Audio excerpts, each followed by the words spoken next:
right straight to Georgia. How you doing this afternoon? I am doing absolutely wonderful. Absolutely wonderful. Was listening to a little bit of Prince before I came on the air. Oh, Sign of the times. hey, that's what I'm trying to tell you. There's a lot going on. Whole lot going on. I tell Yeah, you, you have to go back and listen to some of that old music and look at how closely it aligns with what's going on in this particular time. So I yeah, was, for some reason, his music was coming in my head like sign of the times, sign of the times. yeah, I was like, you know what? Let me go back and pull it up and listen. And then I pulled up his lyrics as well because I was like, hey, yeah, it's always good to just kind of take a look at what their mindset was during that particular time. But anyway, it is that time. It yeah. is Thursday, and I'm so excited to be here. Of course, I am Georgia F. Allen, and this is GA for Just Is. Right. Because I'm not interrupt you. I got to take myself off the camera for a moment so I no can problem. put you up there larger because people got to be able to. Okay. Well, hello, family.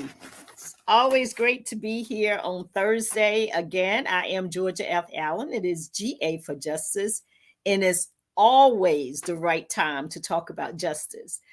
Today, our conversation is going to be about looking for the perfect instead of the progress. And I thought I would talk about that a little bit today simply because what tends to happen is we want perfect. And I don't care whether you're going to church, whether it's your school, whether it's your family, whether it's your friends. Stop looking for perfect. Just look for progress. Maybe that child that is giving you some challenges, maybe you can see some progress of them getting just a little bit better. Maybe that pastor that just drives you crazy, but you love your church, maybe you just need to give him a little more time, give her a little more time, and look for some progress. Is there any progress being made wherever you are?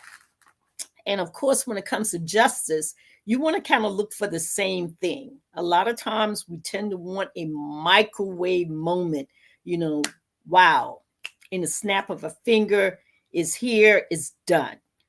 That's not reality. That is not reality. So I want to encourage people to stop looking for the perfect and begin to look for the progress. You're going to see a lot of political people coming and going.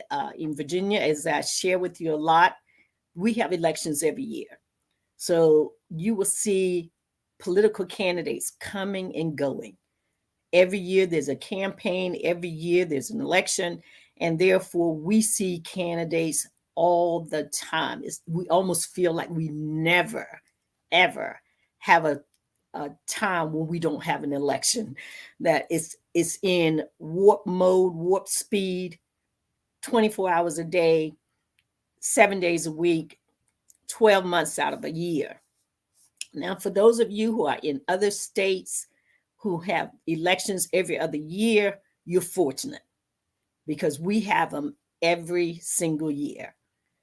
We have our local elections. 2 years later, we have another local election.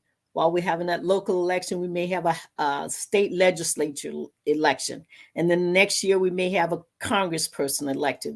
It may be the governor. So we go through the cycle of each candidate serving their 2 year term, their 4 year term, their 6 year term, their 8 year term. But it's always rotational, which means there is always an election. So, with that being said, and with the opening, I always like to talk about Kwanzaa and the principles of Kwanzaa. And the reason why I use this topic today, looking for the perfect instead of the progress, because the principle I want to focus on is collective work and responsibility. Collective work and responsibility. I want to kind of focus on that for a moment today because it is critically important that we begin to work together more. We begin to share information more so that we're not sitting here fighting. When we think we're fighting together, in essence, we're ultimately fighting in opposition of one another. Not intentionally, maybe it's not intentional, but the outcome creates a bad result. And so I want to just kind of talk with you a little bit today. I'm just going to share. I'm not an expert or anything like that. I'm simply a person who cares about my community, who wants to see a better outcome, and has been fighting in my city, which is Virginia Beach, for over 30 some years. And the reason why I wanted to focus on collective work and responsibility today is because it's critically important for us to build and maintain our community. It is critically important, and we maintain it together and make our community's problems our problems and solve them together. We want to unite. We want to unite with this and be intentional about working together. And that is whether it's our ministers group, our fraternities, our sororities, or what have you. Let's decide today. If you're listening to me, let's decide today that whatever our group organization is, we're going to work together as a unit, because there are a lot of things going on in our community, and it has the tendency to get us off balance. And that's, again, is intentional. It's not an accident for us to be in disarray or find ourselves distracted by various things that's going on within our community. It's not an accident. It is intentional, because someone else is looking for a very different outcome that we're looking for. Someone else is looking to slow us down. That's why I use the topic, are we looking for the perfect instead of the progress? And this is important, because over and over you hear, well, are we better off than we were in 1950? Are we better off than we were in 1960 or 1970? What's going on with the community owning more housing? What's going on with regards to the community economics? What's the gap between our household income and our wealth income, and our wealth, I should say, and the people who were instrumental in putting us in this particular situation? And so we're going to have to pause for a moment. And that's how you become a little bit more successful and make a little bit more progress, because every now and then you must pause. You must reevaluate. You must take a look at where you are. You must identify what we're doing well and what we're not doing so well. And what are the changes that we need to make to ensure that we get progress, that we move forward. And you may know me as someone who asks questions, even when I don't have someone sitting in front of me or sitting next to me. And I do that because my goal is for the audience to begin to examine themselves. We have a tendency to try to give people all the information. Just you look at TV, you look at the news, and they want to just tell you, this is what's going on. And this is why this is going on. And you're looking at them and you're like, but when I analyzed it, that's not what I came up with. And so I tried to do it somewhat differently and begin to ask the audience, to ask the listening audience the question, the why, the what, the how, the when, the why nots. And so today, as we talk about progress, we need to look at policy. Over the years, have we seen policy change to our best interests? And if so, why? If not, Why not? Was it because we were in a hurry? And so we thought it was a waste of our time to vote and build a strong coalition that could work in our favor. Was that part of the reason why? And I'm asking you, I'm asking you those questions because I want you to begin to look at what has happened over the years and why you may feel that you're not getting or you're not receiving the progress that you think you should receive. And is it because of something you have done, or is it because of something that you have not done? And you're going to have to answer that question. And you're going to have to answer that question in your own community. Hey, Henderson. Hey, I'm back. When he pops in and pops out from time to time. Yeah. This is always good. And so I just kind of want to get the audience to thinking because, again, a lot of our news people, a lot of our talk shows, they tend to try to tell us everything without allowing us to do our own critical analysis. And so I hope to get us to begin to do something a little bit differently. One, I want us to constructively critique what we see that is going on in our society today. I don't want to criticize. I want to critique what's going on. What's going on the national level, what's going on at the state level, and what's going on the local level. And where are we making progress? And where are we not making progress? Or where is progress moving slowly instead of picking up some speed? And is there something that we can do about that situation? What do you think, Henderson? Well, it was a great topic, and what you're saying is true because when we are looking at the news and any type of topic that deals with us, it's like they are trying to indoctrinate us not to do what's right because our young people are dying in the street. Nobody is really focusing in on tell them to put the gun down and pick the pen up. Correct. Register to vote.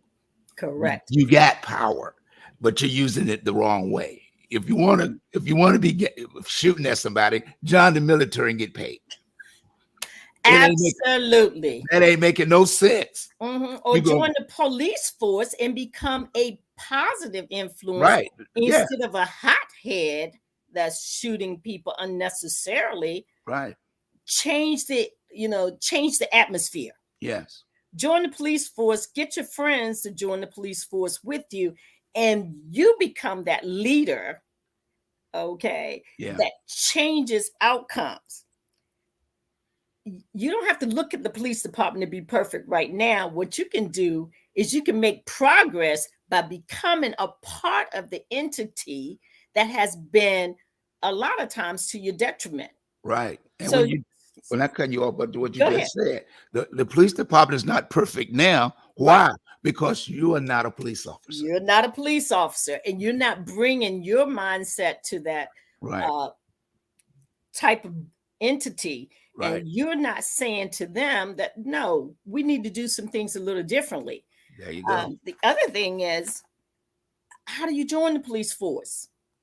Have you checked into joining the police force? And then did you bring your friends and relatives along with you so that you're in a position where you are not the one and the only, or you're not just one of three or one of five? You join the police force so that you can have a positive impact instead of falling into line with the code blue and let's whisper and let's not tell the truth. Mm-hmm. Come in there and transform policing. Transform it. Make it transformative. Yeah. And again, we're not looking for perfect, but we're looking for some progress. And so where can you come in and make some progress is what we're looking at. Let's take a look at Policy. A lot of times we forget that when we elect people to office, they set policy. They write legislation, they go through, they go back and forth, they put something in the legislation, they pull things out. One group wants this and one group wants that. Well, if you want some good policy, you need to be in the room. So therefore, some of you need to run for office. Some of you need to be legislative aides so that you're in that law library, and you're going through and you're looking at the policies that are now in place, the legislation that is now in place, and you're going through and you're peeling it back and you're saying, okay, I see where there's a glitch. Let me rewrite this legislation. Let me add on to this legislation and let me fix that glitch. But if you're not in the room, guess what? You don't get to make progress. You don't get to be a part of the solution. You don't get a chance to resolve a problem. Or solve a problem. You just get to talk about it. And so I think time for talking is up. The time is now for us to look at ways that we can begin to transform.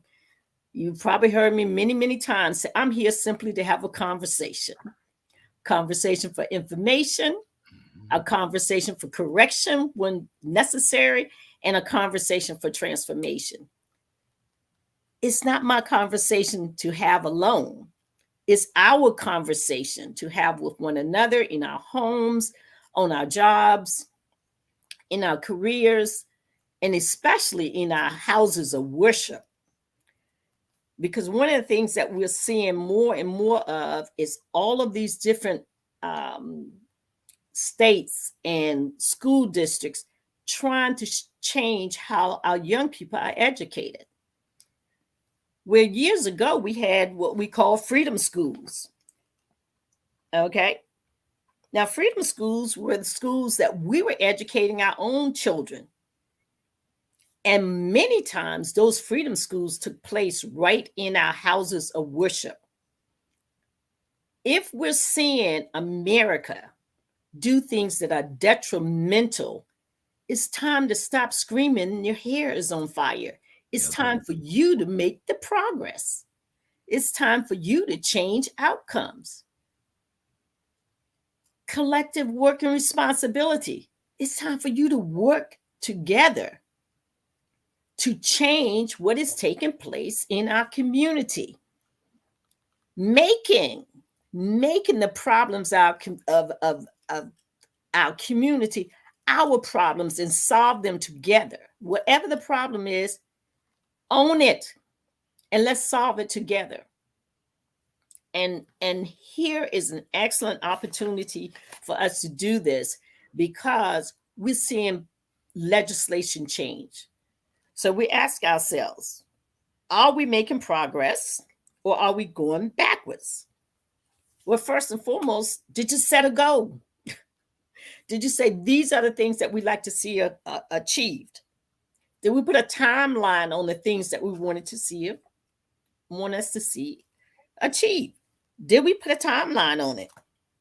Or did we just have hopeful, wishful thinking and hope?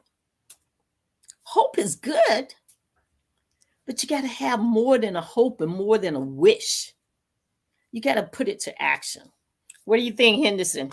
Of course, when we get stuck and not really do our research, and there's so much information out there, you're trying to sort through it. The internet is too broad and too big. We look at the news, and the only thing we see on the news is us.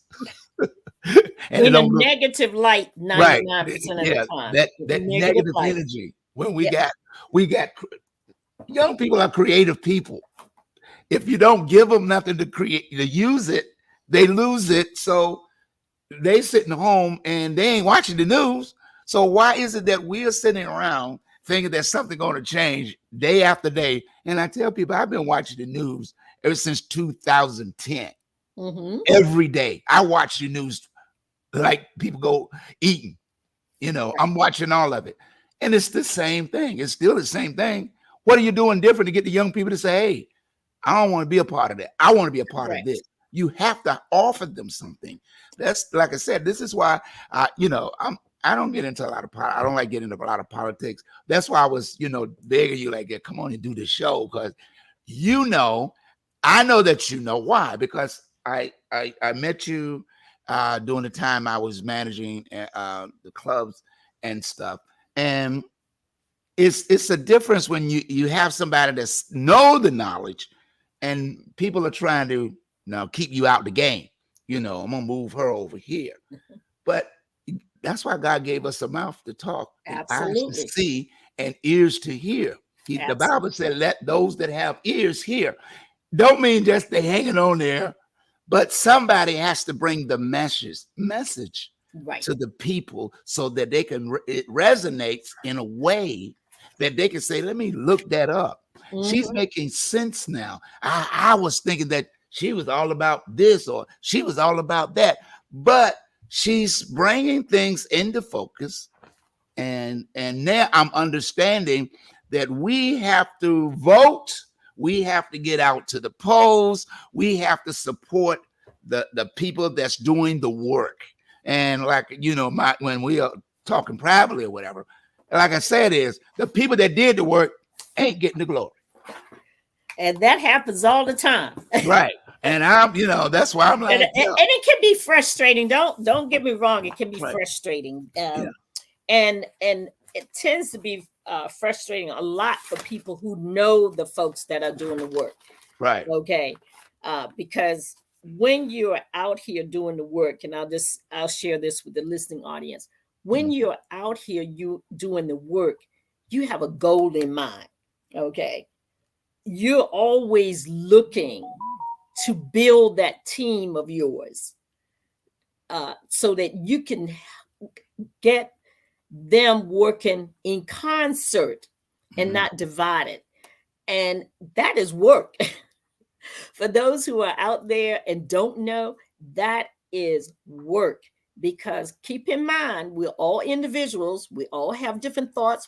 All have different ideas and all. And then you got to try to bring all of those different forces together and say, hey, let's identify one goal. And then we got to sit there and we got to say, what's the purpose? What's the end game? Yeah. What do we want to achieve?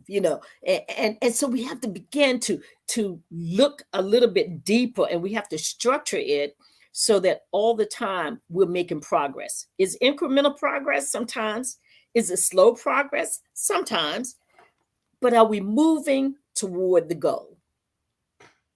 Are we moving toward the goal? And what happens is people feel because they didn't reach the goal yet that they need to give up. Giving up is not an option. In my world, in the world for people like the Dr. Kings, the Malcolm X, Medgar Evers, Ida B. Wells, Harriet Tubman, giving up was not an option. They were like, I'm in it for the long haul. And so we're going to somehow have to help people to understand there is a thing called delayed gratification. You don't get everything all at once. Sometimes there's a delay in receiving what you want. So we call it delayed gratification. And many times, if you can just pause for a moment, delay the gratification, regroup, pull the team together, work a little differently or work a little harder, the gratification is going to be greater because what you started out with in terms of what you thought you wanted would not give you the results that you truly need. So I want you to pause for a moment and take a look at where we are and why are we where we are, and have we allowed ourselves to take on too many issues? That's another thing about our community. We have a tendency to take on every single solitary issue that's going on. We are fighting for the environment. And yes, we do need to do those things. We are fighting for every group, anything that you can think of almost. We're fighting for that. Well, that gets to be challenging simply because, as most of us know, we don't have the same type of income or wealth that other groups may have. And for the most part, we don't have collective wealth. And that can be a challenge because when you have collective wealth, when you see a piece of land that's available because you all put into the same fund together, you can go to the board of directors and you can say, hey, should we buy this piece of land? You have all your team there, and your team with the knowledge about purchasing land, what to do with the land, etc. They can determine whether or not that's a good purchase or not so good of a purchase. So what we want to make sure that we're doing is that we don't take on too many issues as we are trying to reach our goal. We identify the most important issues that we need to work on. And then as we see ourselves getting closer to the finish line on the one issue, then pick up another one. But we got everything in place. We looked at that chessboard. That chessboard has us with a winning formula. Okay. And I don't play chess. So I don't play chess. But we know that we are almost to that finish line to become the game winner in the chess game. So if you know it and you got everything in place and you're ready for that win, then you can take on something else. But we have a tendency to try to take on everything at once. The other thing about taking on all these different issues, maybe we need to restructure who's fighting that battle. So, for instance, Florida is having a ton of issues right now. Maybe there needs to be a Florida team, just like you have in sports, and have that Florida team, and you can have support from other people in the country and other groups and organizations. But the face of that Florida issue are the people on the Florida team, not somewhere from California or someone from Maine or someone from, I'm trying to use states that you don't hear their names all the time because I get tired of hearing the same states all the time, or somebody from Iowa, okay, or Montana. Let's stop having all of these other folks come in and be the face of an issue that is a Florida issue, and have them address that issue, help to resolve it.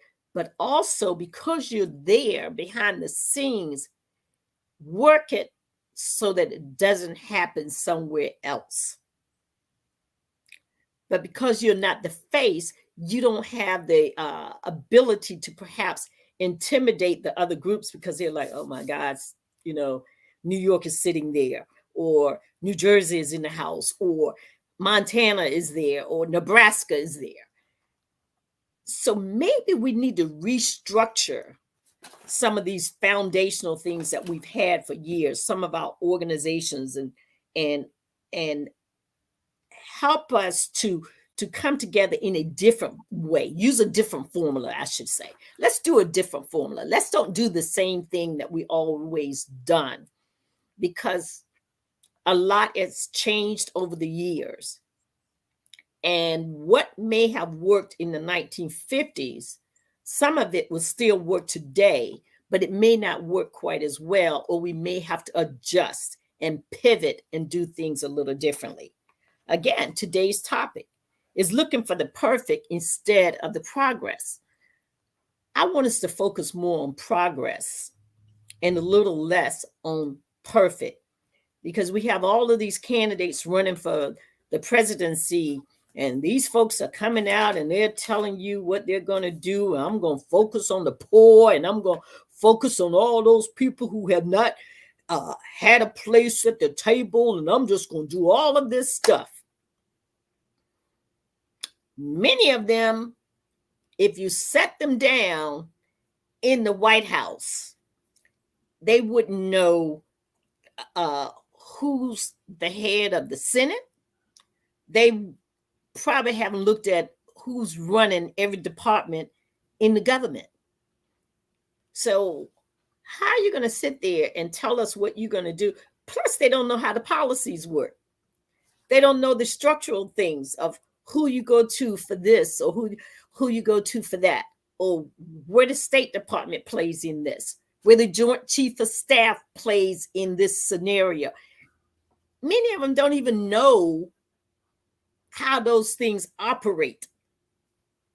And so it's easy to say you're going to run for president and you're going to somehow knock down this and do that. And the reality is, it's not that simple.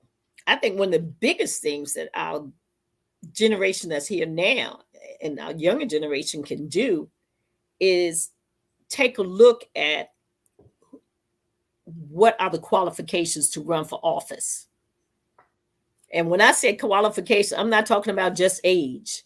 I'm talking about what are the skill sets that you would like to see in terms of people serving in our Congress, serving in our city government, serving in these different areas, because right now we really don't have real qualifications. The qualifications for most positions is you have to be a U.S. citizen and you have to meet a certain age requirement. That's it. U.S. citizen and a certain age requirement. So I think there might be one more item. Okay, but that's it. What you're saying is it's on the job training, right? Exactly. You know, in the past, you would find that a lot of people that went from being a presidential candidate, many of them had served on the state level, on the local level. They had some type of political experience. Mm-hmm. Some of them had military background and experience. And there is nothing wrong with having academic experience. Nothing whatsoever wrong with academic experience in deciding that you want to run. But it might be helpful if you at least have served in an elected position at least once when you decide that you want to run for presidency of the United States. It may just be helpful. Many people who ran for president were former governors. If you look at persons who served, they were either former congresspersons, senators, and they weren't just a congressperson. They served in Congress and they served in Senate. So they had a chance to see how the U.S. Congress worked. They saw the House side, the U.S. House of Representatives, and how that worked. But they also saw how the Senate worked. They saw the committees. They understood the committee assignments. They understood all of the operations of these things. And so I would recommend to our young people, as they're looking at what's taking place in Washington, or as they're looking at what takes place in their local elections, do we have the right qualifications, or do we need to change some of our charters? Do we need to make some changes to election requirements? What type of skill set someone needs to have in order to be elected to these various positions? Because right now, a lot of the people who are elected to office, especially on the congressional level, it's an embarrassment. It is an absolute embarrassment. And so in that case, I don't consider that progress. And it's not, and it's definitely not about looking for the perfect. It's just looking for something better than what we're getting right now. Yeah. And we have an opportunity to make some significant changes. We've had a chance to take a look at what's been going on over the last I would say 8 years now. And we need to come back together and say to each other, we need to do something differently, because eyes are on America.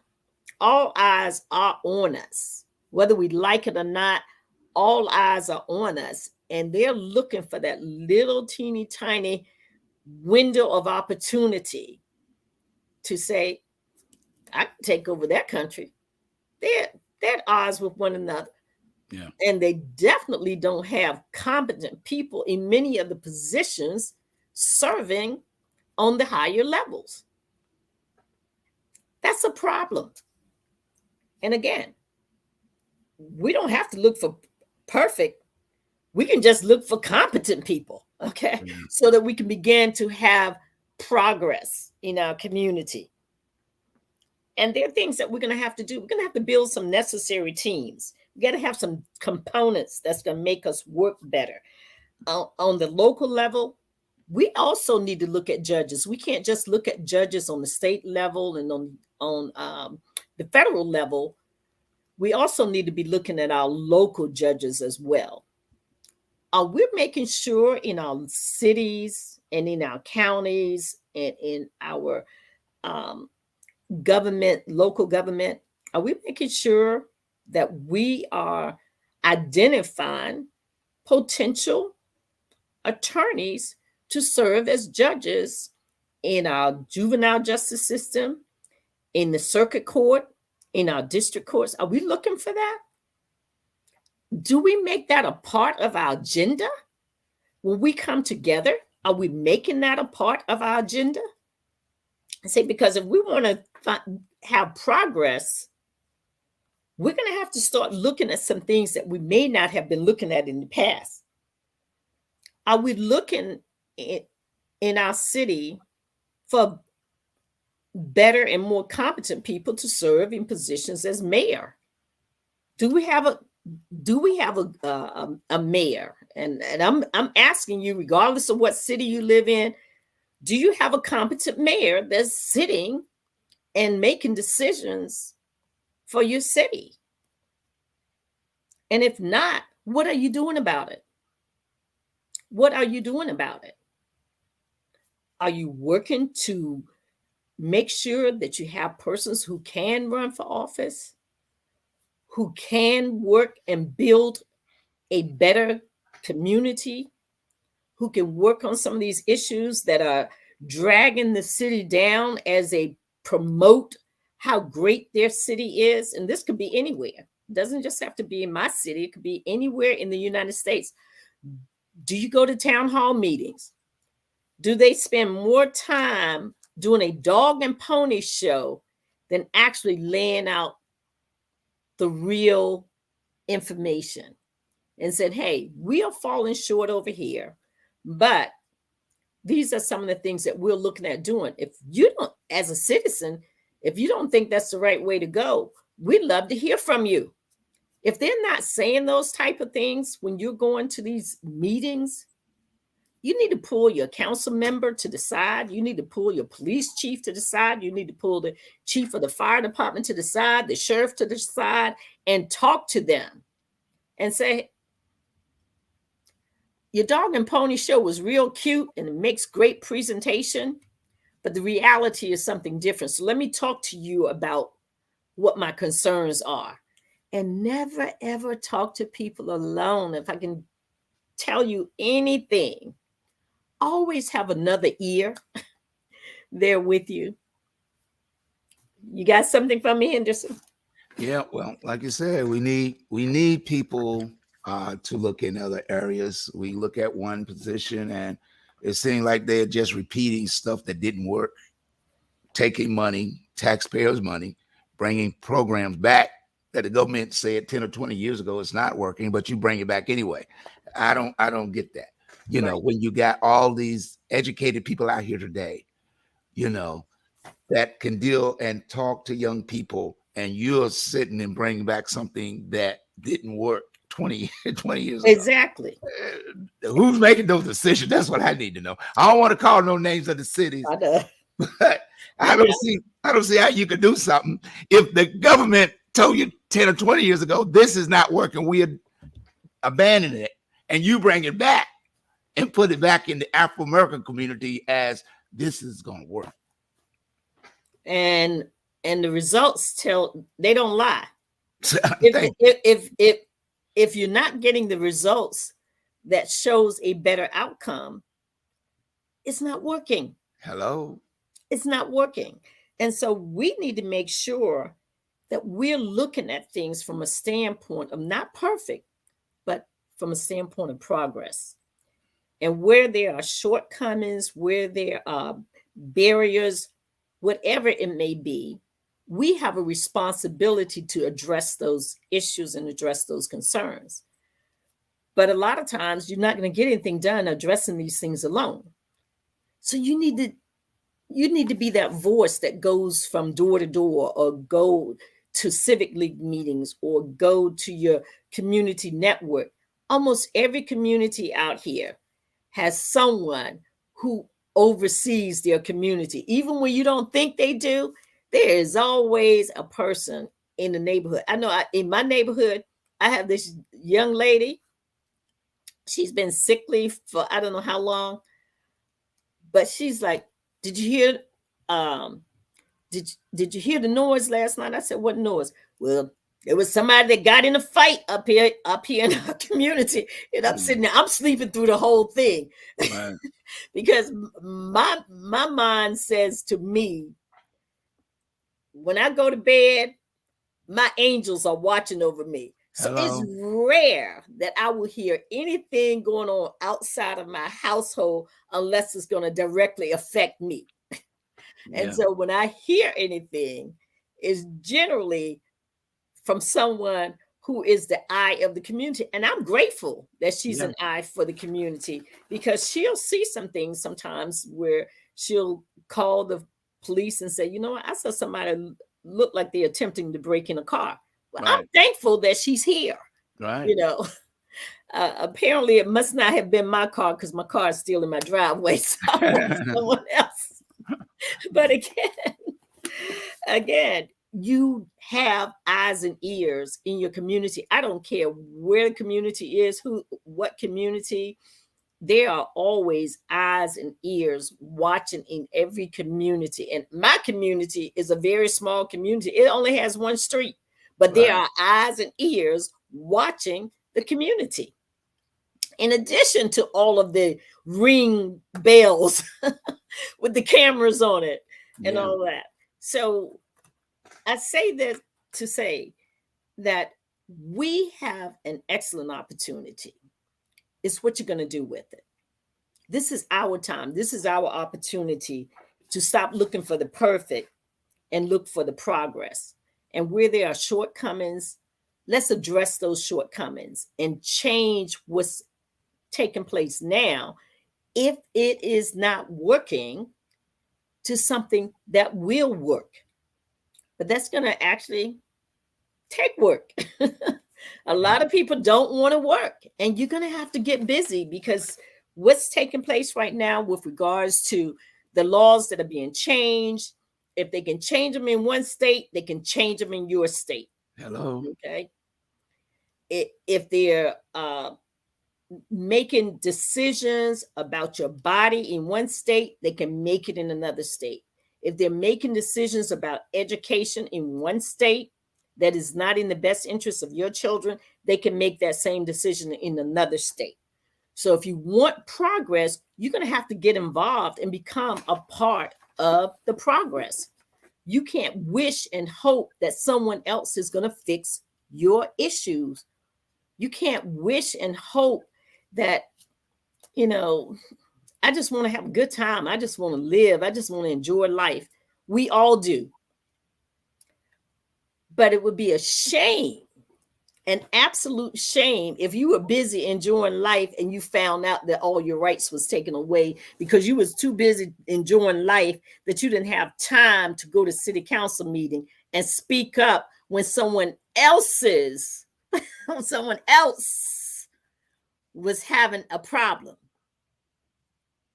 So don't sit here and then complain when you did absolutely nothing to move us toward progress? Where's your focus? Where's your focus? Are you focusing on the things that you can change? And if you can't change it by yourself, are you focusing on things where you need help to change them and you're willing to reach out and get that help? If you can't do it by yourself, then get a posse. Don't just sit there and say, but I can't do anything. No, you can. You can make phone calls.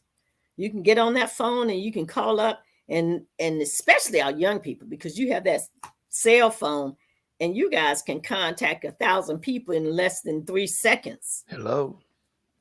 So contact them and then have them contact another 3,000 and another 3 and another 3 and say, I'm concerned about this. If you want to make real progress, you have to identify what you're concerned about, but then you also have to find some solutions. You can't just say, I'm concerned about something, but you haven't sat down with your posse and your team and literally written out what you would like to see done and change, and then call on an expert to help you identify how best to make that change. Those are the type of things that I want you to understand. We can no longer look for the perfect.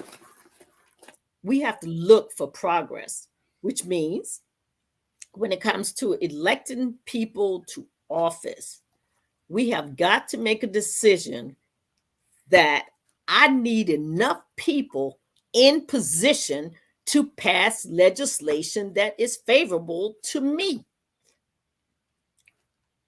The other thing about an election for presidency, when you have an election for presidency, keep in mind that primarily most of the people in your House, in your Senate, are from 1 or 2 parties. So if you're from a totally different party, where are you going to get your people from? They already belong to a party. So who are the people that will be the group of people that will give you enough votes to pass legislation? Because if I'm with the purple party and I'm the purple party president, but I don't have one elected purple party member, where are my people coming from? Have folks thought about that? So I need you guys to think about not necessarily getting perfect, but getting progress. Because I'm sitting here and I'm looking at all these people that said they're going to run for office. So which one of those, what group of people are going to say that they are under your party? And then how are you going to go about getting a what you call the House, the Speaker of the House? If you don't have enough people and they belong to 2 other parties, where's your Speaker of the House is going to come from? And how do you set up your committees? What about the Senate? There's a majority leader and there's a minority leader. If there are no members from your party elected to office, who's going to be the minority and the majority people? How do you get that? Because the president people should be in alignment with him, and they also should be from his party or her party. So if you have a brand new party out there, who's gonna make the rules? And how do we get legislation signed? I don't know. I'm just asking the questions today. I'm just asking the questions because I'm thinking, okay, if you run, even if you win, where's your House and your Senate if you don't have anybody from your party elected to office? Are you going out there to the House and the Senate and say, who wants to serve underneath? And do they all have to switch the name of their party? I don't know. That's one of the things that I do not know.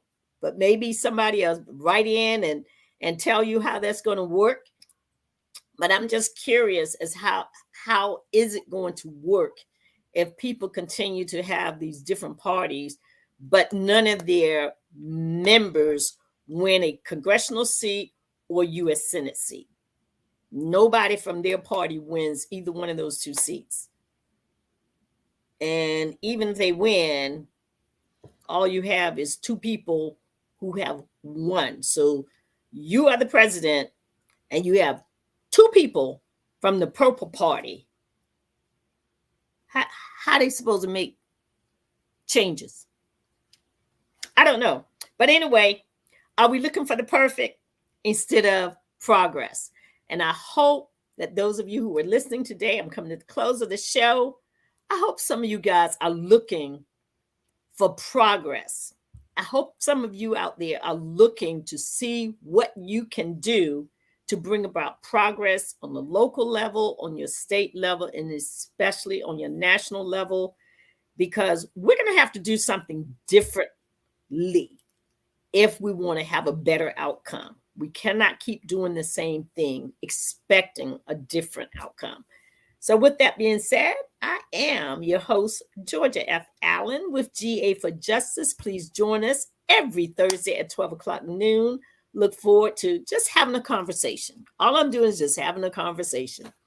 You can take what you can treat like a grocery store. Pull off the shelf what you want. What you don't want, leave it on the shelf. Thank you and have a great week. All right. You've been watching and listening to GA for Justice with your host, community activist Georgia A. Allen. Join her every Thursday from 12 until 1 on WVDM Network. Until next time, have a great day.